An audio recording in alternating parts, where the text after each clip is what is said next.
Amen. Je ne compte pas être longue. Et je prie que Dieu m'aide à respecter le temps. Amen. Je veux parler ce matin d'un sujet. Le Seigneur a pu me parler de ce thème à cause d'une situation, je dirais, que j'ai pu vivre les 2 semaines passées. Il y a 2 semaines où j'ai vraiment été éprouvée. J'ai vraiment été éprouvée par la maladie. Je le dis pour qu'on puisse tous comprendre.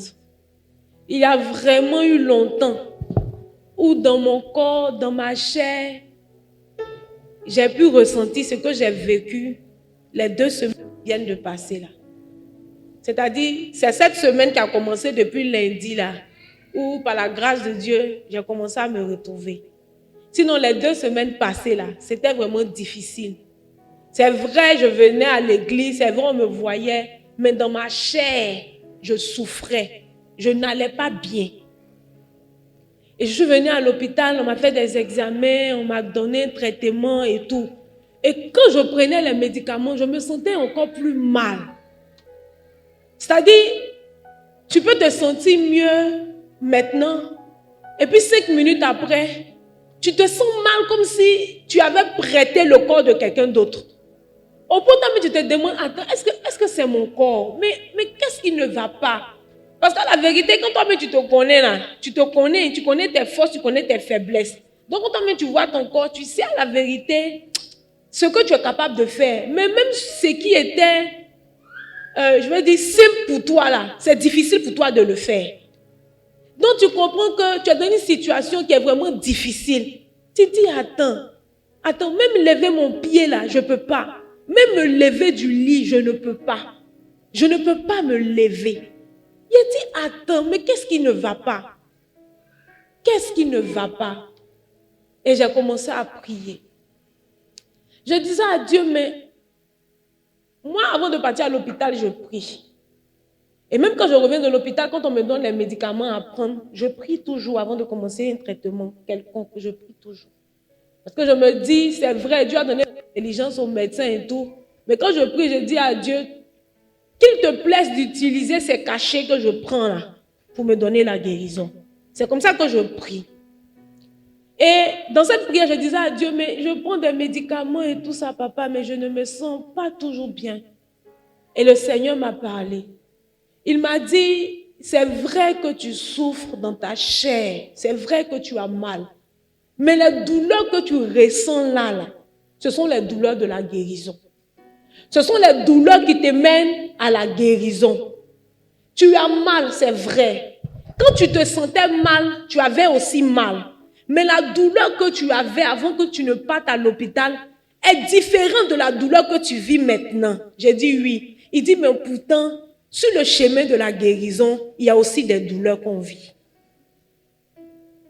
Est-ce que quelqu'un me comprend ce matin? Je veux parler en ce matin des douleurs du triomphe. Certainement que tu ne seras pas concerné par le message. Essayez-vous. Pardon. Certainement que tu ne seras pas concerné par le message, c'est vrai. Mais je voudrais que tu puisses l'écouter d'une oreille attentive. Certainement et assurément, demain, elle pourra te servir. Je veux comprendre que dans la vie, quel que soit ton rang, quelle que soit ta position, quelle que soit ta fonction, j'ai envie de dire, quel que soit qui tu es, les problèmes peuvent arriver chez toi. Vous êtes d'accord avec moi, non? Les problèmes ne trient pas une catégorie de personnes pour arriver chez elles. Quelqu'un va me dire, ce ne sont pas les mêmes problèmes, c'est vrai. Moi, je ne peux pas avoir les mêmes problèmes que le président de la République. Quelqu'un est d'accord avec moi, non? Moi, j'ai mes luttes, j'ai mes problèmes. Le président aussi a ses luttes et a ses problèmes. Donc, quel que soit notre rang, quelle que soit notre position, chacun a des luttes qu'il vit à son niveau. Vous êtes d'accord avec moi, non? Chacun de nous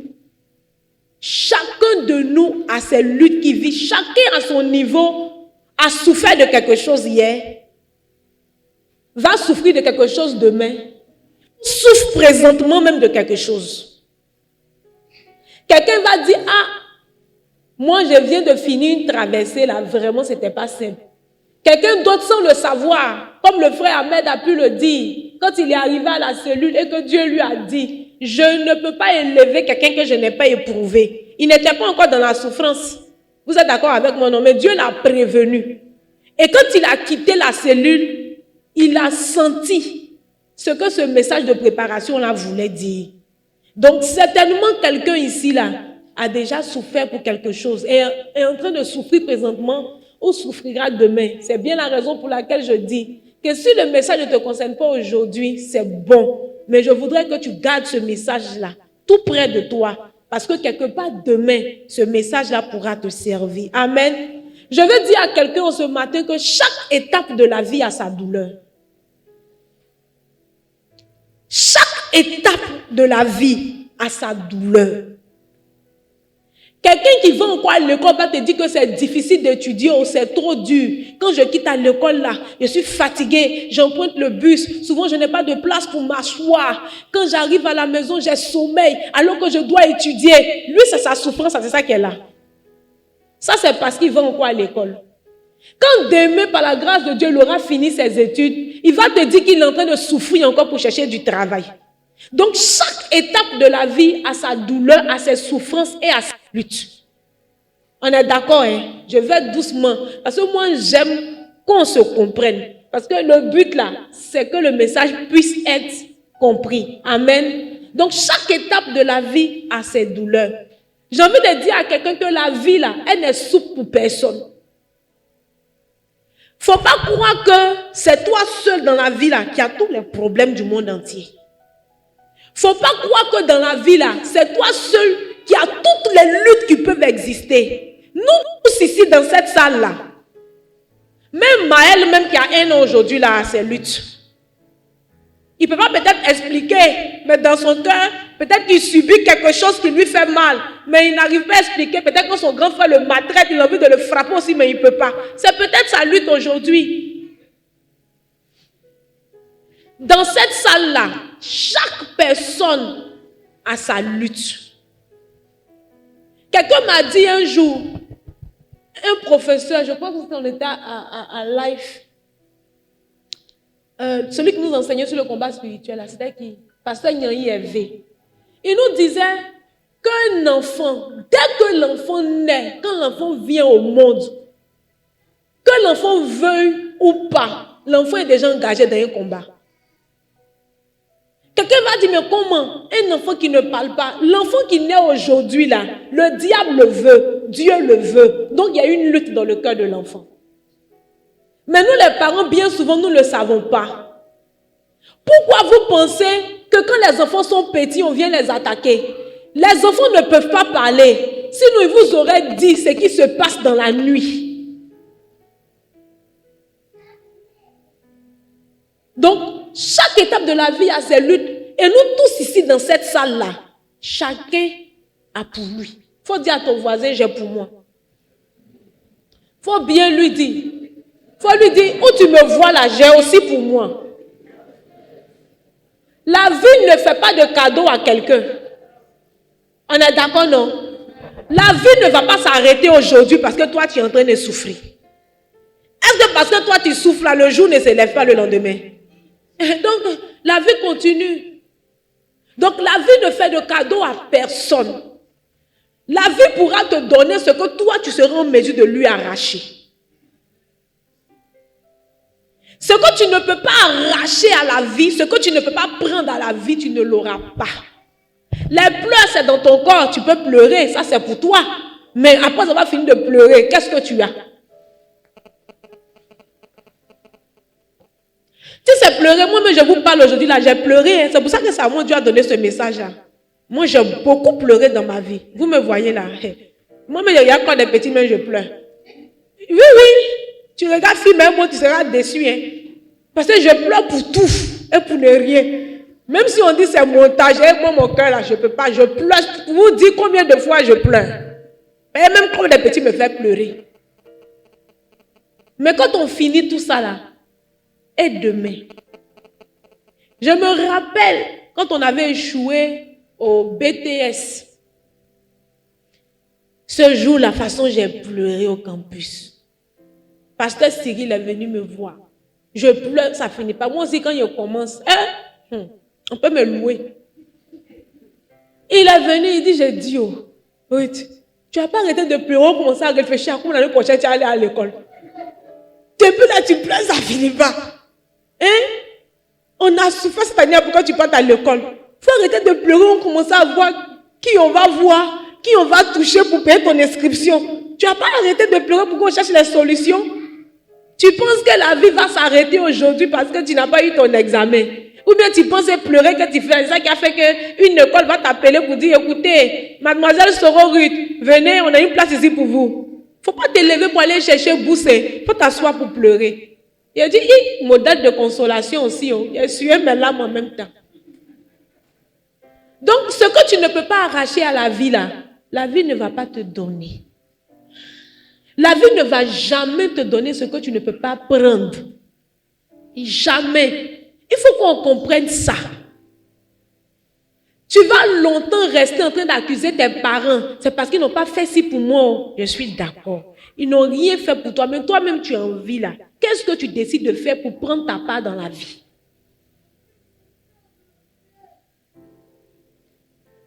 Donc, comme ils n'ont rien fait, tu vas subir au lieu de vivre. Oh, c'est subir là qui fait les chagrins, qui fait l'amertume, qui fait la détresse, qui fait la dépression. Parce qu'aujourd'hui là, on pense que c'est à notre porte seule que les problèmes frappent. Parce que tu ne vois pas pour l'autre. J'ai envie de dire à quelqu'un que c'est parce que le poisson est dans l'eau qu'on ne voit pas ses lames.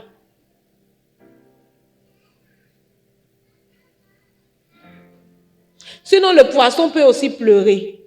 Mais comme il est dans l'eau, on ne peut pas voir quand il pleure parce qu'il souffre. Celui qui est devant là, quand il pleure là, on ne le voit pas. Ce qu'on voit de lui là, c'est son dos. Sinon, par moment, il essuie ses larmes. Souvent même les samedis soirs, avant de venir ici les dimanches là, on pleure. Mais dimanche, tu dois prêcher. Oui, je vous dis la vérité. Donc ne pensez pas que même nous qui sommes là en train de vous parler là, la vie est souple pour nous. Ne pensez pas que nous-mêmes qui sommes arrêtés ici là, on n'a pas de lutte. Ne pensez pas que tout ce qu'on a, la vie est venue nous les offrir sur un plateau doré. Non. Faut dire à ton voisin, j'ai pour moi, tu as pour toi. Faut lui dire. Faut bien lui dire. Il y a des situations dans la vie là, quand ça t'arrive, tu peux te relever. Mais il y en a d'autres là qui te mettent KO. Qui a déjà vécu ça? C'est-à-dire non, il y a des situations quand ça vient là, tu essaies d'amortir d'après quelqu'un. Tu essaies de... Mais il y en a d'autres là, quand ça arrive là, ça te met down. Quelle que soit ta volonté, quelle que soit ta force, tu te sens atteint, touché. Toi-même, tu reconnais, puis tu dis, ouais, je n'ai plus de force. Qui a déjà vécu ça? Il y a ce genre de situation qui nous mettent KO. Même Jésus a pu vivre cette situation. Quelqu'un va prendre avec moi Matthieu chapitre 26 au verset 39. On va lire ce qui est arrivé même à Jésus, notre modèle par excellence.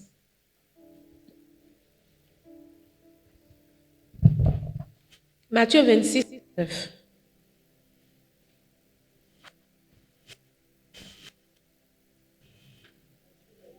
Verset 39. Puis, ayant fait quelques pas en avant, il se jeta sur sa face et pria ainsi. Mon Père, s'il est possible que cette coupe s'éloigne de moi, toutefois, non pas ce que je veux, mais ce que tu veux. Amen. Jésus pouvait se lever un matin et puis pouvait guérir des malades. Jésus pouvait se lever un matin, il pouvait entendre ce que les pharisiens disaient de lui et puis pouvait se mettre au-dessus. Il les traitait d'hypocrite, il passait son chemin. Jésus se lève un matin, il croise une veuve qui va enterrer son seul espoir, il est capable de lui donner la guérison. Mais il arrivait un moment dans la vie de Jésus, quand il devait passer à la croix, lui-même Jésus a failli jeter l'éponge. Cette situation-là était plus lourde que lui-même. La Bible dit qu'il a fait des pas en avant et puis s'est jeté à terre. Et puis il a dit à Dieu, vraiment cette situation-là, elle est trop difficile.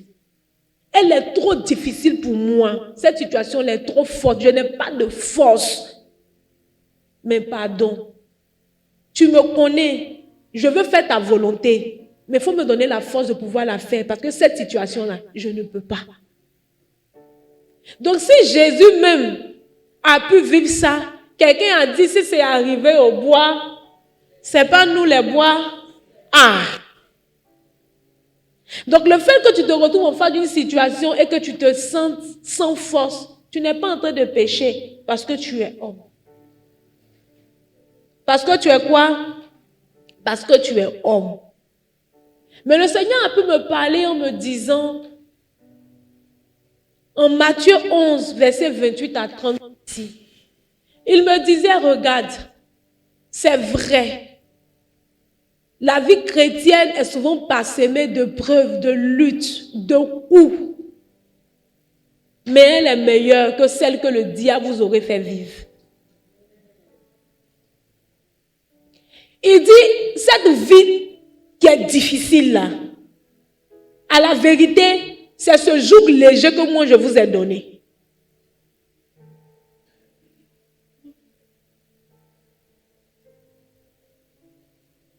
Est-ce que quelqu'un est en train de me comprendre?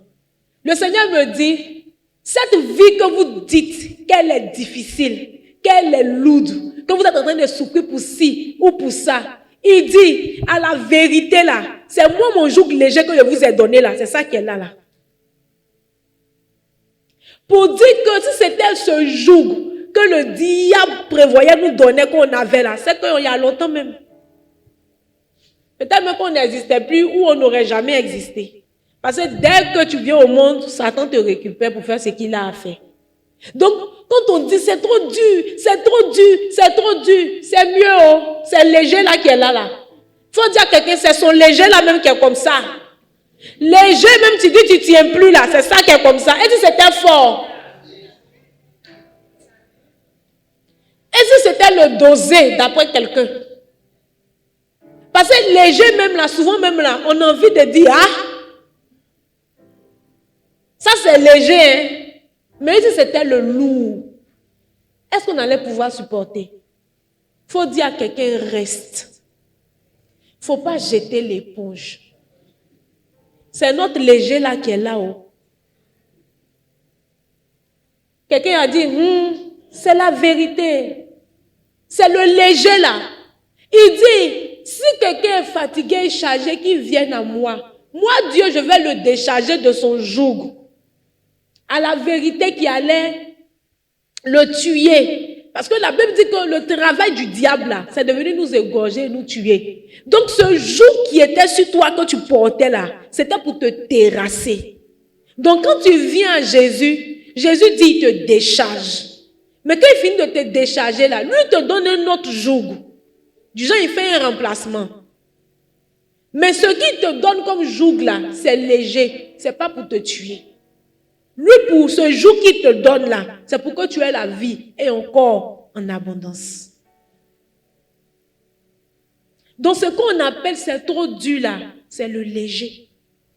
Donc, si tu décides de jeter le léger, imagine ce qui t'attend. Imagine quoi? Ce qui t'attend. Ma soeur aime dire cette phrase, Satan n'est l'ami de personne. Satan n'est pas camarade de quelqu'un. Il ne faut pas penser que toi, Satan t'aime. Souvent, il y a l'impression qu'on pense que Satan est notre frère façon là. Satan n'est pas camarade de quelqu'un. Satan n'est pas camarade de quelqu'un. Où tu es là, tu ne sais pas. Mais sur ton front là, c'est écrit ennemi. Donc quand lui te voit là, tu es son ennemi. Donc chaque jour que Dieu fait, lui, il en guerre toi. Donc si tu t'amuses à laisser ce joug qui est léger là, ce qui t'attend là, c'est caterpillar, tu as chargé. Là en même temps, tu es écrasé. C'est sérieux. Il faut dire à quelqu'un, pour nous léger, l'André, c'est mieux. Il faut lui dire ça. Pour nous léger les mieux. Pour nous léger les mieux. Pour nous léger les mieux. Je veux dire à quelqu'un qu'aucun processus ne se fait sans douleur. Il n'y a aucun processus sur cette terre-là qui se fait sans douleur. Aucun processus. Mais ce qui doit nous donner la force d'endurer, nous devons savoir que c'est juste un passage. Je dis que c'est juste quoi? Un passage. Les choses ne vont pas demeurer éternellement ainsi. Les choses ne vont pas rester éternellement ainsi. C'est juste quoi? Un passage. Souvent, ce qui nous fatigue là, c'est qu'on se dit, mais ça a trop duré. Mais bon, toi, ton temps là, de toute façon que toi, tu regardes, moi je dis toujours que les hommes, à la vérité, quelquefois, nous ont créé des problèmes. Parce que nous, on regarde en fonction de notre temps. Quelqu'un, on dit, 1 an que nous, on fait sur la terre, et puis on dit, on a fait 1 an. Chez Dieu, ça peut être, il n'a pas envie de dire demi-seconde, ou bien une tierce. En fait, même, peut-être même nous, notre 1 an là, même pour Dieu, mais ça n'a même pas de temps. Quelqu'un me comprend? Ça vous fait bizarre, non? Nous, on peut calculer. Si on dit, non, moi, il a fait 10 ans sur la terre, et puis Dieu lui peut considérer que tu as fait 1 heure. Oui, parce que Dieu ne définit pas le temps comme nous. Donc, toi, tel que tu dis que ça a trop duré, depuis là, mais je suis dedans, même Dieu dit, oh, elle n'a même pas tenu 1 minute. Déjà, elle veut jeter l'éponge. Elle veut aller pour que Satan la tue.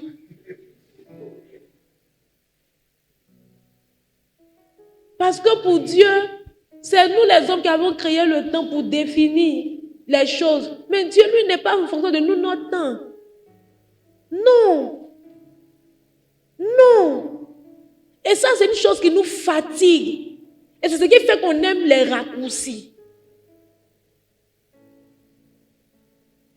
Et ce qui fait qu'on aime quoi? Les raccourcis. Ceux qui m'ont écouté vendredi sur Discord, c'est pour ça que je disais, où on est arrivé là, quand tu sais que c'est compliqué là, il faut demander à Dieu. Quand tu m'as créé là, la Bible dit que nos vies sont déjà écrites quelque part dans un livre. À cette page de ma vie, du 16 octobre 2022 là, c'est quoi qui est écrit à ma page là-bas? Je suis dans quelle saison? Peut-être qu'il va te dire là, ça va te donner la force de comprendre et de mieux apprécier. Parce que quand on ne sait pas, on veut certaines choses. À la limite même, on veut obliger Dieu, entre parenthèses, à nous donner ce qu'on veut. Alors que Jésus ne pouvait pas forcer son papa à lui donner la gloire. Il devait d'abord passer par un processus. Il devait d'abord faire face à cette douleur-là qu'il a ressentie dans son âme et dans sa chair. Après avoir été éprouvé, tu auras la gloire, mais pas la gloire avant l'épreuve. Amen. Quelqu'un a dit, oui, c'est vrai. On m'a dit que si je venais à Christ là, la vie chrétienne serait facile. C'est facile là qu'elle joue léger que tu es dedans là. C'est ça qu'elle a comme ça. Une femme à qui quelqu'un est venu dire un jour, tu vas accoucher, pendant qu'elle est en train de chercher un enfant, elle serait heureuse, non? Tout de suite quand tu as l'information, tu es content. Hey, Seigneur, on se voit déjà enceintes, les robes qu'on va porter, tout ce qu'on va faire, on imagine. Quand c'est comme ça, là, quand on prend notre téléphone, là, c'est tout ce qui est page d'habits de bébé, seulement on cherche. Même Facebook ne dit plus rien. Quand on va se dire qu'on a vu une publication qui nous intéresse pour enfants, n'est-ce pas? Mais est-ce que cette femme-là, elle va dormir et puis un matin, un ange va lui dire, écoute, dame, connais, voici ton enfant. Jamais. Elle devra passer les 9 mois. Elle va souffrir, non? Maintenant, on connaît qu'elle est enceinte, vraiment, ça fait pitié. On peut l'hospitaliser 3 jours sur 7 jours.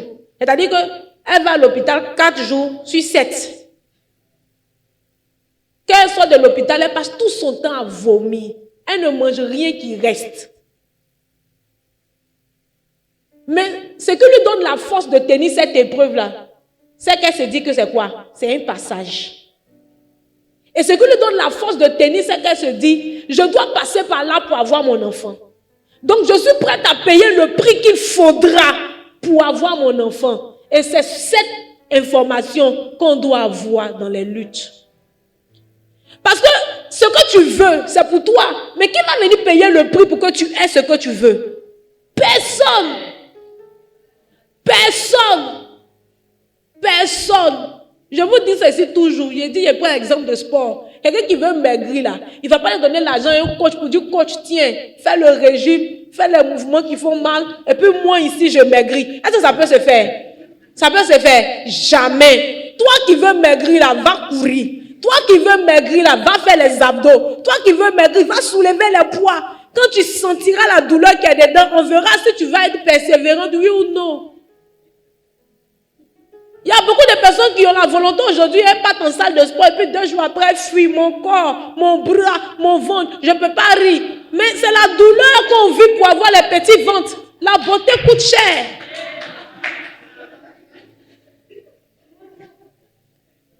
Tu veux avoir un petit ventre, tu vas boire thé pour te tuer. On dit non, va au sport est trop dur. Mais tu ne peux pas payer quelqu'un pour faire les abdos et puis ça va rentrer chez toi. Jamais. Toi qui veux petit ventre, aux abdos. C'est la même chose. Est-ce qu'une femme qui est prête à aller accoucher, quand tu commences à sentir les contractions, est-ce que tu vas dire parce que j'ai mal, je ne pousse plus? Donc tu fais un choix. Si tu ne pousses pas, tu meurs, l'enfant meurt. N'est-ce pas? Pour avoir ton enfant que tu as désiré, pour qui tu as souffert durant tout ce processus-là, il y a encore une douleur que tu dois vivre avant de l'avoir dans tes bras. Cette douleur est capitale. Il y a des personnes, même si tu mets, s'évanouissent même dans la douleur là. Mais on va les réveiller pour dire, tu dois accoucher. Ne meurs pas. Ce n'est pas le moment. C'est la dernière phase. C'est la dernière étape. Elle semble être la plus difficile. Il n'y a aucune femme qui va accoucher qui n'a pas peur de cette étape-là. Comme Jésus a eu peur de l'étape de la croix. Personne. Parce que tu ne sais pas où tu t'en vas là, si tu reviendras. Tu ne sais pas comment tu reviendras. Donc, imaginez cette peur et cette angoisse-là. C'est la même peur que Jésus aussi avait. Mais tu es obligé de passer par là. Quelqu'un a dit c'est le poro des femmes. Le bois sacré. Tu es obligé. Si tu veux avoir ton enfant entre tes bras, ça fait mal, ça ne fait pas mal. Tu dois subir la douleur.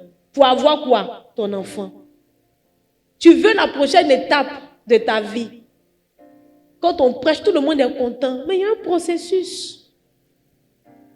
Aucune étape de la vie ne se fait sans douleur.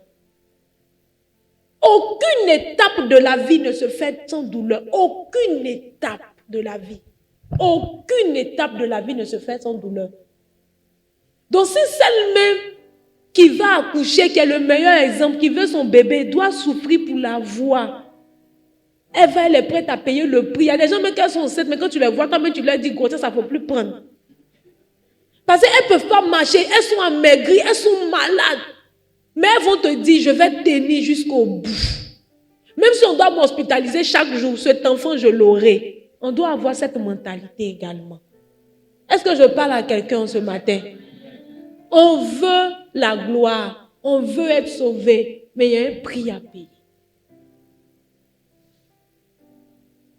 Il faut dire à quelqu'un, on ne doit pas jeter l'éponge. Il faut lui dire, on ne doit pas se retourner. On ne doit pas quitter la vie chrétienne en disant que non, on souffre trop. Il a dit, c'est léger là qui est là même.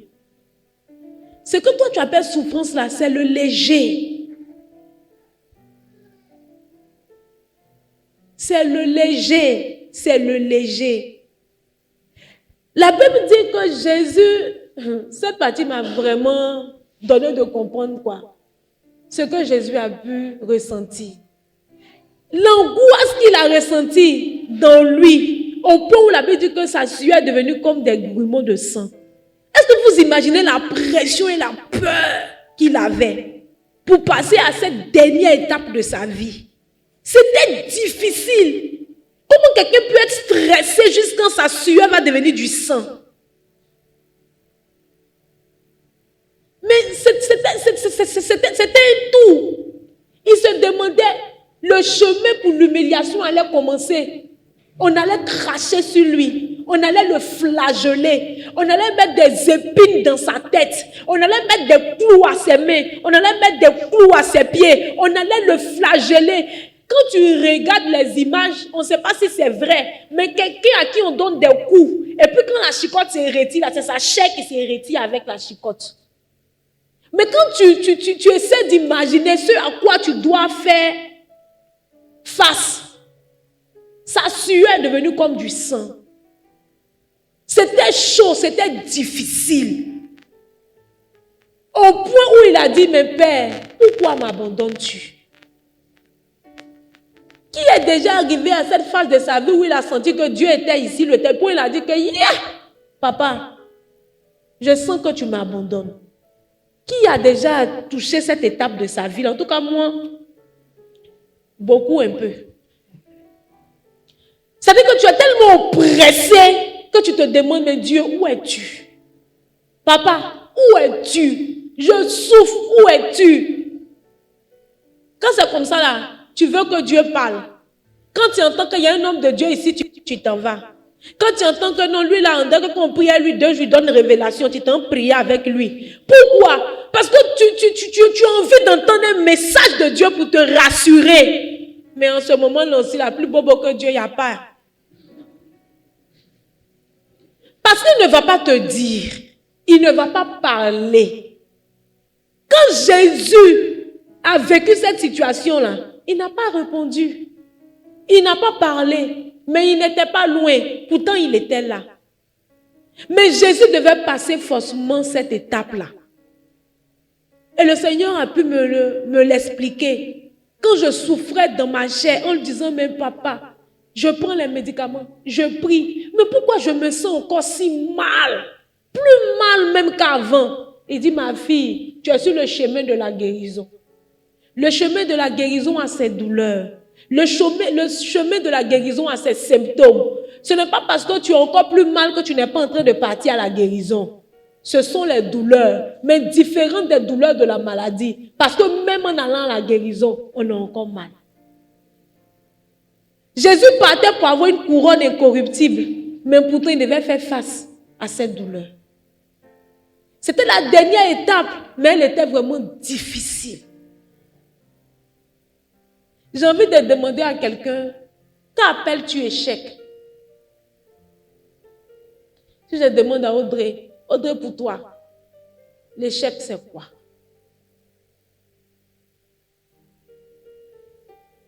Oui, faut nous donner la définition de l'échec. L'échec c'est quoi?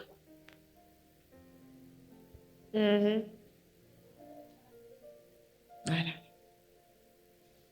Amen. La sœur Audrey Nyamien dit que l'échec, pour elle, c'est le fait de ne pas atteindre un objectif fixé. Amen. Et c'est bien ce que nous les hommes ici on dit. Hein. On dit que quelqu'un a échoué quand il n'a pas atteint un objectif. Donc, tout ce qu'on fait aujourd'hui là, c'est par rapport à ce que les gens disent. Ok, un échec, c'est lorsqu'une personne n'a pas atteint un objectif. Et nous tous on marche à partir de ça. Mais moi, Dieu m'a donné de comprendre autre chose. Et je veux partager cela avec nous. Dieu m'a donné de comprendre que l'appellation de l'échec que nous on a là, lui, Dieu n'a pas cette appellation-là pour l'échec. Dieu dit, ce que nous, on appelle échec, lui, Dieu, il ne l'appelle pas échec. Donc, quand toi, tu te mets une pression inutile en comparant ta vie à ci ou à celle, en disant que oui, j'ai échoué, je suis en retard. Dieu a mal. Parce que la vérité, pour Dieu, ce n'est pas un échec. La Bible dit, dans le livre de Romains 8, en son verset 28, c'est ici. La Bible dit que toute chose concourt au bien de ceux qui aiment Dieu. Pardon. Et ceux qui sont appelés selon quoi? Son dessein. Bien souvent, on oublie ce dessein. La Bible dit que c'est Dieu qui a toutes nos destinées entre nos mains. Ce que les hommes appellent échec fait partie de toute chose. Toute chose concourt au bien de ceux qui aiment Dieu.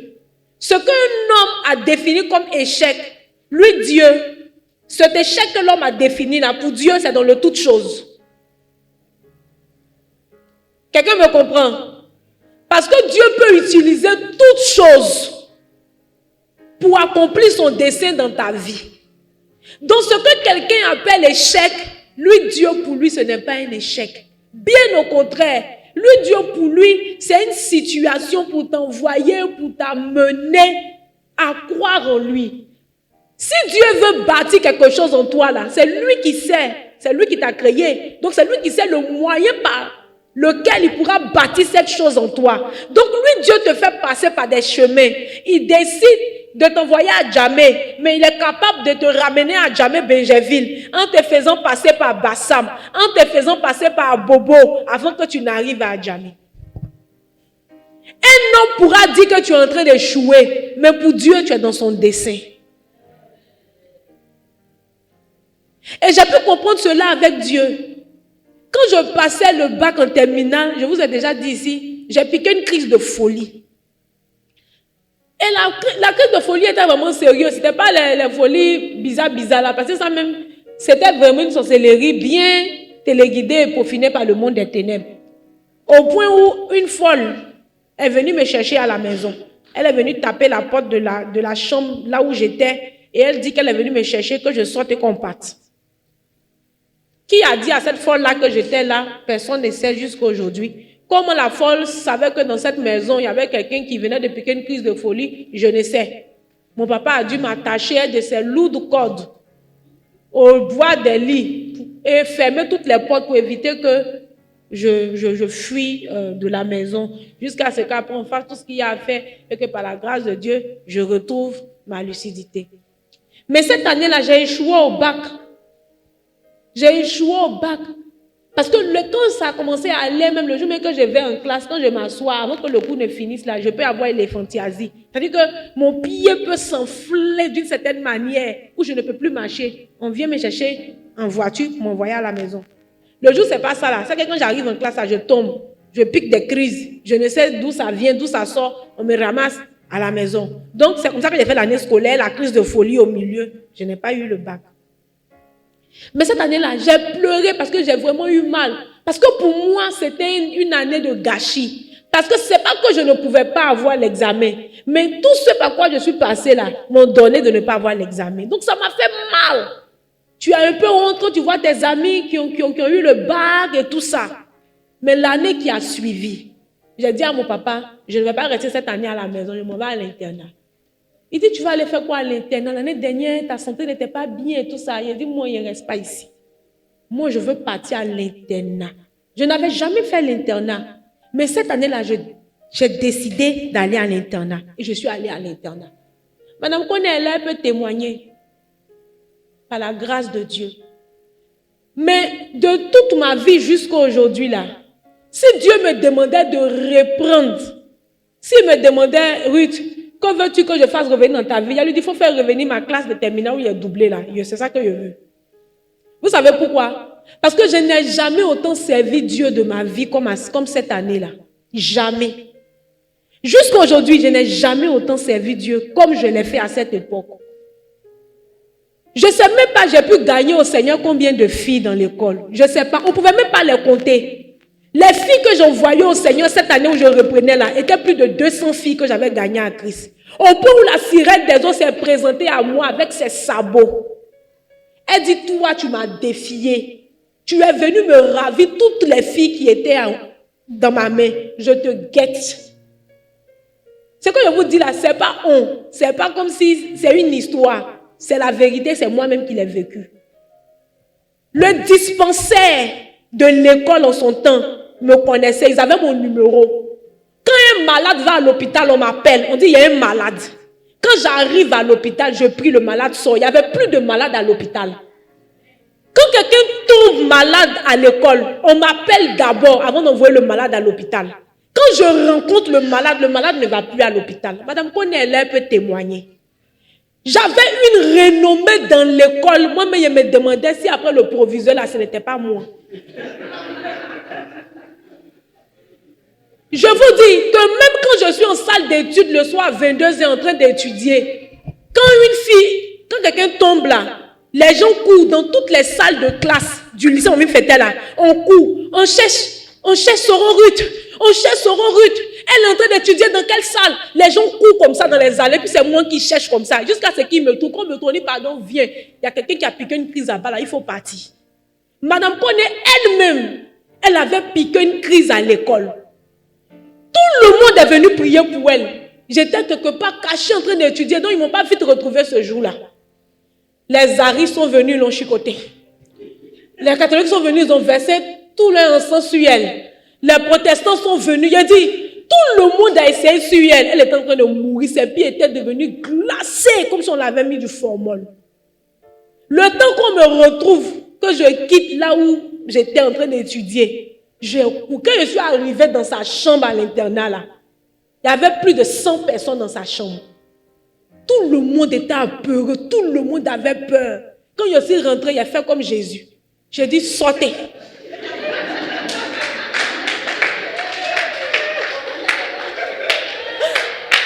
Il a dit, sortez de la chambre. Que tout le monde sorte de la chambre. Tout le monde est sorti. Il ne faut pas partir aussi. Hein. Ils sont allés rester dans le couloir là. Tout ce monde là dans un couloir.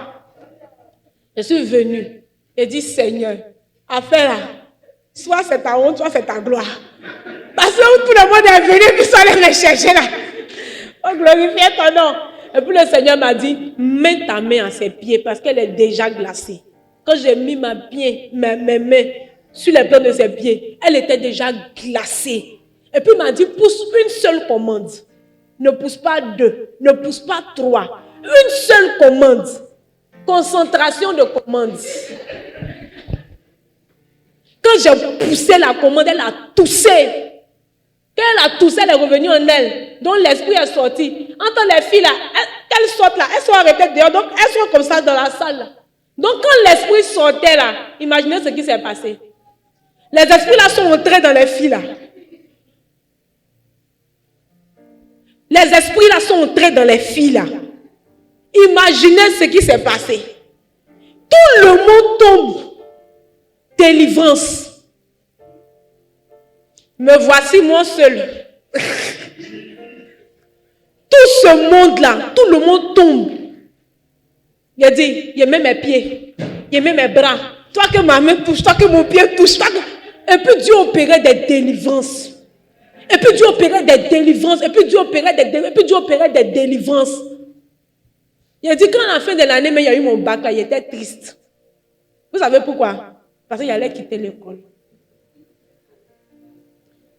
Et toutes les filles qu'on envoie au Seigneur, toutes les filles qui étaient dans ma chambre ont eu l'examen. Personne n'est resté. Le nom de Dieu était glorifié à un tel point. Au point où je me suis assise et puis j'ai dit, ouais, merci de m'avoir fait doubler. En tout cas, j'ai aimé. Mais pourtant, quand je ne savais pas ce que Dieu voulait faire avec moi et ce pourquoi Dieu m'a maintenu là, il disait que j'avais échoué. Mais à la fin de la deuxième année, je n'ai pas échoué. J'ai compris que c'est pour les hommes que j'avais échoué. Mais pour Dieu, j'étais dans son alignement. Parce que Dieu avait besoin de moi pour rattraper toutes ces jeunes filles-là à lui. Je ne pouvais pas avoir un examen. Les hommes ont appelé ça échec. Pour Dieu, ma fille, tu es dans mon plan, tu es dans mon programme. N'appelle pas échec ce que tout le monde appelle échec. Évite de te mettre une pression inutile par le regard des autres. Par les quand diront-on, par les quand dira-t-on. Au début, j'avais aussi honte. Quand je suis arrivée en classe et puis, tu sais, quand c'est comme ça, c'est qu'on a eu le bac qui vient vous saluer souvent. Imaginez leur malin. Donc, j'avais aussi honte. Et en ce temps, on disait, ça soit les petites filles de première polies qui ne respectent pas. Là. Donc, souvent, tu viens en classe et puis tu es gonflé. Mais tu es la doyenne. Donc, tu n'as pas envie de trop rire les gens. En temps, c'est la honte qui fait ça. C'est la honte. Mais imaginez tant soit peu que je sois restée dans cette situation en étant triste, en m'apitoyant sur moi-même, en ne considérant pas que tout ce que Dieu fait dans son dessein pour moi, j'aurais loupé cette occasion de servir Dieu. J'aurais loupé cette occasion de rattraper des vies, d'emmener à Dieu la vie de toutes ces jeunes filles lesbiennes à Dieu. Jusqu'à aujourd'hui, partout ces filles-là me voient, même quand c'est sur les réseaux sociaux. Si tu les entends me parler, parce que d'ici aujourd'hui, ma vie est ce qu'elle est, c'est grâce à toi. Moi, depuis que j'étais à l'école, on m'appelait pasteur. Hein. C'est même pas ici que ça a commencé. Oh. Depuis que j'étais à l'école, on m'appelait pasteur. Maman, arrête, maman. Et quand un jour, le proviseur est venu dans ma classe, elle dit, mais pourquoi cette classe est différente de toutes les autres classes? Il y a comme une lumière dans cette classe. Parce que comme moi, j'étais à l'école là, j'ai fait une cellule dans ma classe. Chaque matin, on priait. Que tu sois musulman, catholique, peu importe ta religion, je la respecte. Mais nous qui pouvons prier là, on priait. Et les choses étaient différentes. Je veux dire à quelqu'un, ne te stresse pas pour le regard des autres. Ne te stresse pas pour qui? Pour le regard des autres. Souvent, ça fait mal, c'est vrai. Mais quand tu finis de pleurer là, il faut lui dire, Père, c'est toi qui as ma vie entre tes mains. Et je te fais confiance. Tant qu'on ne va pas apprendre à faire confiance à Dieu là, on sera toujours triste. On va toujours penser qu'on est en retard. Les gens sont en train d'avancer pour nous laisser. Alors que là où tu cours pour aller réussir là, si tu réussis là-bas, c'est ce que les hommes appellent réussite. Mais est-ce que Dieu dira que tu as réussi? Les hommes diront oui, il a réussi selon les critères des hommes. Mais est-ce que d'après les critères de Dieu, tu auras réussi? La Bible dit que c'est Dieu qui est le bon berger. Donc c'est lui qui sait où se trouvent les herbes vertes, utiles à notre subsistance et à notre croissance. La Bible dit que dans sa main là, il a la houlette du berger. Donc Dieu est capable de te prendre avec la houlette là, pour te faire passer par un chemin, pour que tu arrives à ces herbes vertes là. Quelqu'un me comprend? Dieu te fera passer là. Dieu te fera passer là pour que tu arrives où il y a ces herbes vertes là. Mais là où tu dois souvent passer là, tu dois soulever ton pied souvent pour sauter des cailloux. Ce sont les luttes. Par moment même là, tu peux trébucher et tomber. Ce sont les souffrances.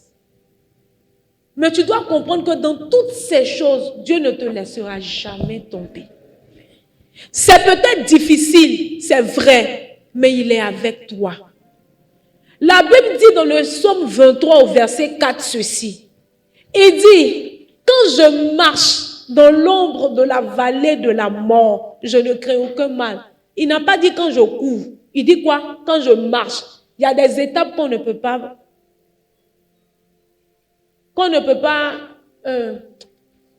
sauter. Il y a des étapes qu'on ne peut pas quoi?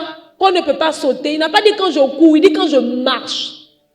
Ça sera difficile. Dans la vallée de l'ombre de la mort, tu te sens seul. Tu te sens oublié. Tu te sens rejeté. Mais c'est les luttes que tu es en train de vivre pour arriver au point où Dieu veut. Mais une chose est sûre, il est là. Même s'il ne parle pas, il est là. Peut-être qu'il parle, mais toi tu veux qu'il te parle d'une certaine manière. C'est peut-être la raison pour laquelle tu ne l'entends pas aussi. Mais il est avec toi, il t'aime. J'aime le dire. Dieu ne nous a pas rachetés pour nous tuer.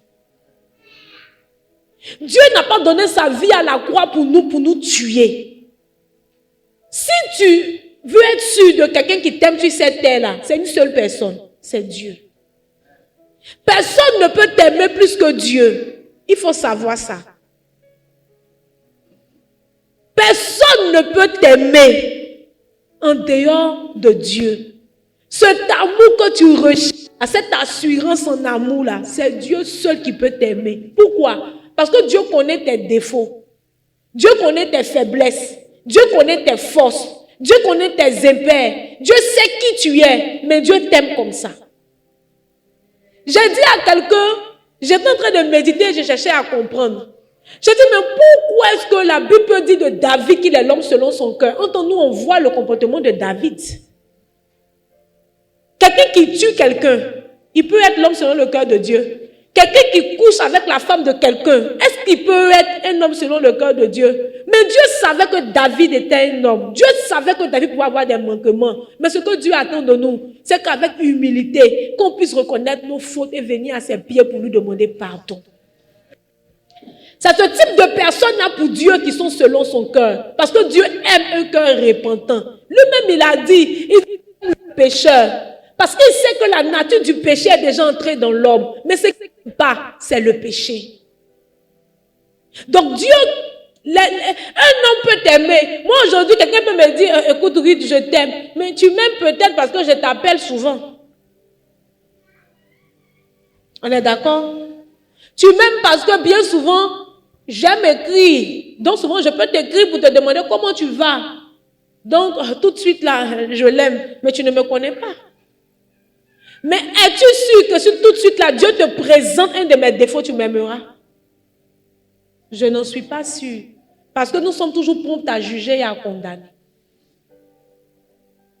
Alors que Dieu, lui, nous aime tel que nous sommes. C'est bien la raison pour laquelle il est venu se donner pour nous, en prenant ce joug qui allait nous terrasser, pour nous donner un joug léger. Je veux dire à quelqu'un ce matin, n'abandonne pas. La Bible dit dans le livre de Ésaïe 43, son verset 2, il dit, lorsque tu traverseras les eaux et les fleuves, je serai avec toi. Elles ne te submergeront pas. Il dit, lorsque tu marcheras dans le feu, comme je l'ai dit, qui peut marcher dans le feu? À la vérité, même le feu, on court. Si tu peux t'envoler, même tu vas t'envoler au-dessus. Parce que le feu brûle, ça fait mal. Mais Dieu dit, quand tu marcheras dans le feu, je serai avec toi. Il savait que des moments difficiles allaient nous arriver. C'est la raison pour laquelle il nous a rassurés en disant, même quand tu sentiras que ça sera difficile là, je serai avec toi. Mais même dans le feu, il dit ton vêtement ne sera pas consumé. Donc, ce que tu vis et puis c'est difficile là, il dit cette situation ne va pas te tuer. Cette situation ne restera pas ainsi. Je veux le dire à quelqu'un ce matin. Je veux dire à quelqu'un ce matin là, que Dieu renouvelle tes forces physiques et tes forces spirituelles. Je veux dire à quelqu'un ce matin que même si tu ne comprends pas les méthodes de Dieu, parce que souvent les méthodes de Dieu, on ne peut pas les comprendre, mais je veux que tu fasses confiance à son caractère. Tu peux ne pas comprendre les méthodes de Dieu, mais il faut faire confiance à son caractère. Quel est le caractère de Dieu que tu connais? Si aujourd'hui quelqu'un vient te dire que ton mari est un voleur, est-ce que tu vas croire? Pourquoi? Parce que tu connais les valeurs de ton mari. Tu sais que ton mari là, il ne vole pas. Mais si quelqu'un vient te dire que ton Dieu n'est pas fidèle, est-ce que tu vas croire? Pourquoi? Parce que tu sais qu'il est fidèle. Donc, même quand souvent tu ne sais pas où Dieu est en train de t'envoyer, pour tout ce que tu es en train de vivre, pour tout ce que tu es en train de subir, c'est vrai, tu ne comprends pas. Souvent, mais ça t'énerve, c'est vrai. Mais on fait confiance à son caractère. Quel est le caractère de Dieu que toi tu connais? J'ai envie de te demander, quel est le caractère de Dieu que tu connais? Bien souvent, on aime dire aux gens, il faut avoir la révélation de Dieu. Mais je disais à ma soeur, est-ce que les gens comprennent même ce qu'on dit, même souvent même?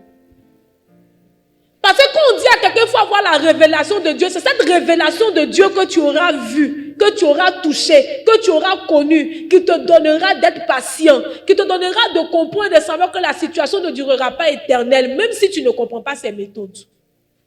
Moi, j'ai pu découvrir un Dieu fidèle. Donc moi, quel que soit ce qui m'arrive, je sais que mon Dieu trouvera toujours la solution pour que je m'en sorte. Je ne prie pas toujours avant de dormir parce que souvent même le sommeil même te surprend. Mais ça ne l'empêche pas de te garder au cours de la nuit. J'ai découvert un Père fidèle. Et toi, quelle est la nature de Dieu que toi, tu as découverte? Est-ce que pour toi, Dieu est amour? Est-ce que tu avais besoin de ressentir l'amour et puis tu as pu découvrir ce Dieu-là qui a pu combler ce vide-là dans ton cœur? Est-ce que tu avais besoin de protection et puis tu as pu découvrir ce Dieu qui peut protéger? Dans cette recherche-là, qu'as-tu touché? Qu'as-tu vu? Qu'as-tu connu de Dieu? Si tu ne l'as pas encore, tu dois chercher, découvrir, trouver. Car c'est ce caractère de Dieu-là qui te donnera de tenir quand ça deviendra difficile. C'est ce caractère de Dieu, ce caractère bon de Dieu, ce caractère bon de Dieu. Si tu ne découvres pas son caractère, c'est sûr que tu ne tiendras pas. Parce que tu diras, il est comme les autres dieux. Mais quand tu auras découvert son caractère, tu sauras alors qu'il n'est pas un homme pour mentir. Tu pourras dire qu'il n'est pas un fils d'homme pour se repentir. Tu pourras alors dire à quelqu'un, c'est vrai que ça tarde, mais j'attends parce que ce qu'il promet, il peut aussi l'accomplir. Ce qu'il ne peut pas l'accomplir, il ne le promet pas. Ce qu'il ne peut pas accomplir, il ne promet pas. Mais si tu n'as pas touché ce caractère de Dieu-là, quand quelqu'un viendra te proposer d'aller voir un autre Dieu, tu vas courir et tu vas aller. Pourquoi? Parce que tu diras, il est certainement comme les autres dieux. La vie chrétienne pour nous aujourd'hui est difficile parce que nous n'avons pas fait de rencontre véritable avec Dieu. Nous n'avons pas fait de rencontre personnelle avec Dieu. C'est la raison pour laquelle à chaque fois nous rétrogradons, nous baissons garde, nous jetons l'éponge. Celui qui a fait une rencontre véritable avec Dieu saura que Dieu ne l'a pas racheté pour le tuer. Saura que Dieu ne l'a pas racheté pour le punir. Saura que tout ce que Dieu lui demande de faire est pour son bien. Tout lieu où Dieu nous donne de passer est pour un but. Quand tu cherches du travail et puis on te fait des propositions, ton cœur te fait mal. Tu dis, mais comment moi, avec mon diplôme, est-ce que je connais, on me demande de faire ci ou de faire ça. Mais Dieu te fait passer là parce que tu ne sais pas ce qui t'attend demain. Dieu te prépare pour demain. Toute préparation avec Dieu est importante.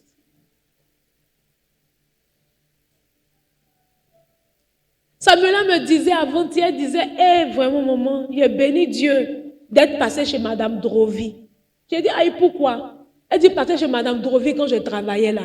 J'ai pu toucher l'argent, j'ai pu me confondre aux millions, j'ai pu voir des biens. Elle m'a appris à compter l'argent rapidement d'une certaine manière.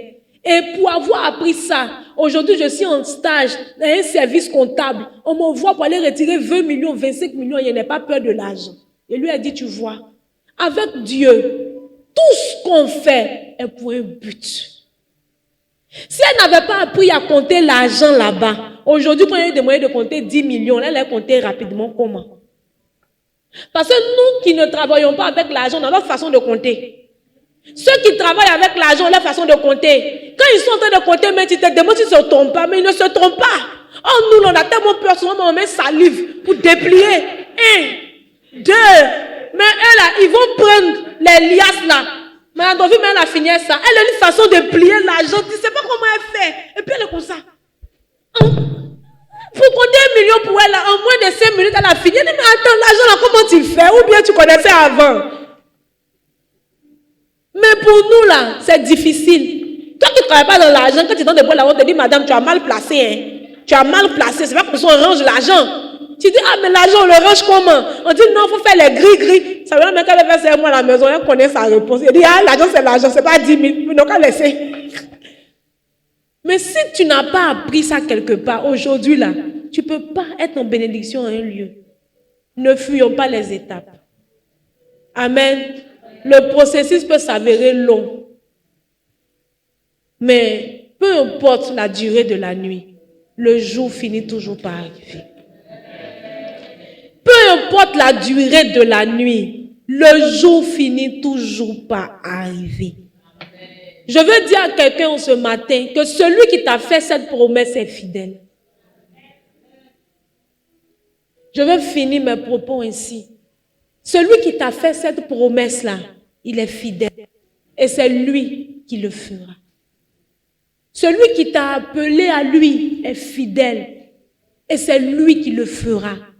La Bible dit que quand on tourne les regards vers lui, notre visage n'est pas couvert de honte. Non, non. Mais au contraire, il est rayonnant de joie. Il est rayonnant de quoi? Il est rayonnant de joie. je vous ai dit, nous-mêmes on est ici là, on pleure. Mais il ne faut pas nourrir, appeler un esprit de deuil. Par moment, pleurer fait du bien aussi. C'est pour ça que Dieu a créé ça. Tout ce que Dieu a créé est bon. Donc souvent quand tu pleures, tu sens un soulagement. Ça fait du bien aux yeux. Des gens même disent que ça nettoie les yeux. Donc c'est bon. C'est bon de pleurer. C'est bon de pleurer souvent. Mais ce qu'il ne faut pas faire, c'est cultiver un esprit de deuil. C'est ce que Dieu ne veut pas. Amen. Amen. Amen. Je veux que tu mettes la main sur le cœur, on va prier le Seigneur. Toi qui es en train de passer par ta situation, par ta lutte, tu connais les attaques qui ne finissent pas dans ta maison. Les prières, tu fais, tu as l'impression qu'il n'y a pas de retour. Quand Dieu ne t'entend pas, tu as envie de dire comme Jésus, pourquoi m'abandonnes-tu? Tu souffres certainement sous le joug d'une maladie où tu as l'impression qu'elle n'est pas en train de prendre fin. Chacun connaît ses luttes. Tu luttes peut-être encore avec une forme de péché pour laquelle tu es sûr que si Dieu vient aujourd'hui là, tu n'iras pas au ciel. Tu connais ta vie, et bien Dieu la connaît autant mieux que toi. S'il te plaît. Faut lui dire, mes forces me quittent. Faut lui dire, je me sens épuisé, je me sens faible par moments. C'est difficile parce que je suis un homme et tu me connais. S'il te plaît, viens à mon secours. Faut lui dire, viens à mon secours et viens m'aider. Renouvelle mes forces spirituelles pour ce combat. Renouvelle mes forces spirituelles pour cette marche. Renouvelle mes forces physiques. Tu as des luttes certainement dans l'éducation de tes enfants aujourd'hui. S'il te plaît. Tu as des luttes aujourd'hui dans la vie sociale, professionnelle. Parce que tu as la recherche d'un gain. Tu es certainement à la recherche d'un mariage. C'est une lutte pour toi. Quand tu entends tes amis qui se sont mariés comme ci, comme ça, tu te dis peut-être que tu es en retard, alors que tu n'es pas en retard. Je peux te l'assurer. Mais par moment, tu sombres. Par moment, tu relâches. Par moment même, tu tombes. Tu arrives à tomber dans ces choses qui n'en ont point Dieu. Prie, s'il te plaît. Et sois sincère. Dis-lui, viens à mon secours, viens à mon aide. Viens à mon secours, viens à mon aide. De peur que je ne tende ma main vers les méchants. J'ai besoin de ton secours. Regarde combien de fois les gens autour de moi peuvent se moquer de moi. Regarde les gens autour de moi, ce qu'ils peuvent dire de moi. D'autres me vont aller dire que j'ai fait un mauvais choix. Mais moi, j'ai l'assurance que le Dieu sous lequel je suis venu me réfugier ne me laissera pas ainsi. Ce Dieu sous lequel je suis venu me réfugier ne me laissera pas tomber. J'ai besoin de ton secours. S'il te plaît, ne m'abandonne pas. Je ne veux pas relâcher parce qu'aujourd'hui, tu m'as donné de comprendre que ce joug que je porte, pour lequel je souffre aujourd'hui, est le joug léger que tu me donnes de porter. S'il te plaît, je veux tenir comme Jésus a tenu. S'il te plaît, je veux passer cette étape et ce processus-là comme Jésus a pu le faire. Car tu dis que tu n'élèves personne que tu n'aies éprouvé. Je veux tenir. Je veux tenir. Je ne veux pas relâcher. Je ne veux pas abandonner. Quels que soient les assauts, quels que soient les coups pour me maintenir à terre. Je veux compter sur toi pour me relever. S'il te plaît, papa. S'il te plaît, aide-moi. Aide-moi pour mon foyer. J'ai besoin de toi. Je ne veux pas échouer comme les gens peuvent le dire. J'ai besoin de toi. J'ai besoin de toi. J'ai besoin de toi. Papa, s'il te plaît, ne m'abandonne pas. Papa, s'il te plaît, ne me laisse pas ici. La Bible ne dit-elle pas que lorsqu'on tourne les regards vers toi, le visage est couvert de joie, il est rayonnant de joie et non couvert de honte. Père, je crie à toi, s'il te plaît, ne me laisse pas ici. Que mon espérance en toi ne meure point. Que mon espérance en toi ne meure point. Donne-moi de faire confiance à ton caractère, même si je ne comprends pas tes méthodes. Relève ma foi. Relève ma foi, papa. La Bible ne dit-elle pas que tes promesses sont oui et amen? Relève mon espérance, s'il te plaît. Relève mon espérance, s'il te plaît. Car c'est en toi que je me confie, papa. Car c'est en toi que je me confie, papa. Je ne connais personne, je ne connais aucun autre Dieu. C'est toi que j'ai connu, c'est toi que je veux et c'est toi que je préfère, c'est toi que j'aime. Je veux rester sous tes pas. Je veux rester sous tes ailes, car c'est toi le bon berger. C'est toi qui sais ce qu'il y a de mieux pour moi. Je t'en prie, papa. Aide-moi à rester attaché à cette source intarissable que tu es. J'ai besoin de toi dans mon cœur. J'ai besoin de toi dans ma vie. J'ai besoin de toi. J'ai besoin de toi. J'ai besoin de toi. J'ai besoin que tu puisses me rassurer. J'ai besoin que tu puisses guérir mon cœur meurtri, blessé. J'ai besoin que tu me relèves, papa. J'ai besoin que tu puisses me guérir, Jésus. J'ai besoin que tu puisses me fortifier, papa. Plus que hier, aujourd'hui, Père, j'ai encore besoin de toi. Plus que hier, aujourd'hui, papa, j'ai encore besoin de toi. Donne-moi de triompher de cette situation comme Jésus a pu le faire et avoir la victoire par-dessus toute chose. Je veux que tu sois aussi fier de moi comme tu l'as été pour Jésus. Sinon comme tu l'es pour Jésus. Oh papa, aide-moi. Je ne veux pas rétrograder. Non, je ne veux pas rétrograder. La Bible dit que celui qui pense être debout prenne garde de ne pas tomber. Je ne sais ce qui arrivera demain. Je ne sais. Mais je te prie, aide-moi. Qu'aucune situation ne me terrasse, s'il te plaît. Qu'aucune situation ne me jette de cette course. Je t'en prie, papa. Aide-moi. Dans cette solitude que je vis et que je traverse, toi seul sais ce que je ressens au plus profond de moi. Aide-moi, s'il te plaît, à ne pas opter pour des raccourcis qui ne tournent point. Aide-moi, Jésus. Viens au secours de ma foi. Viens au secours de ma foi. Viens au secours de ma foi. Je t'appelle, papa. Viens au secours de ma foi. Guéris mon cœur frustré.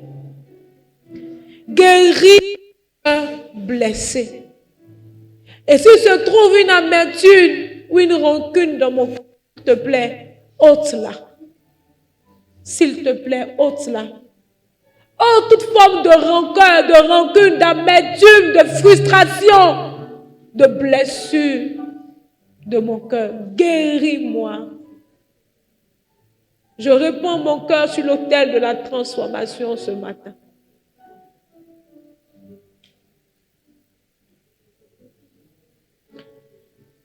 Celui qui a fait cette promesse est fidèle, je le sais, Père. Apprends-moi chaque jour à te faire confiance. Chaque jour à te faire confiance. Encore un peu plus chaque jour. Encore un peu plus chaque jour.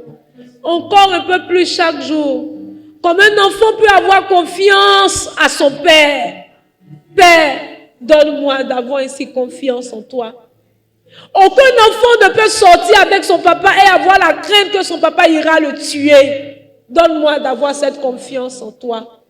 Tout enfant sait que son Père l'aime et son Père désire le mieux pour lui. Donne-moi, Éternel, de te faire ainsi confiance.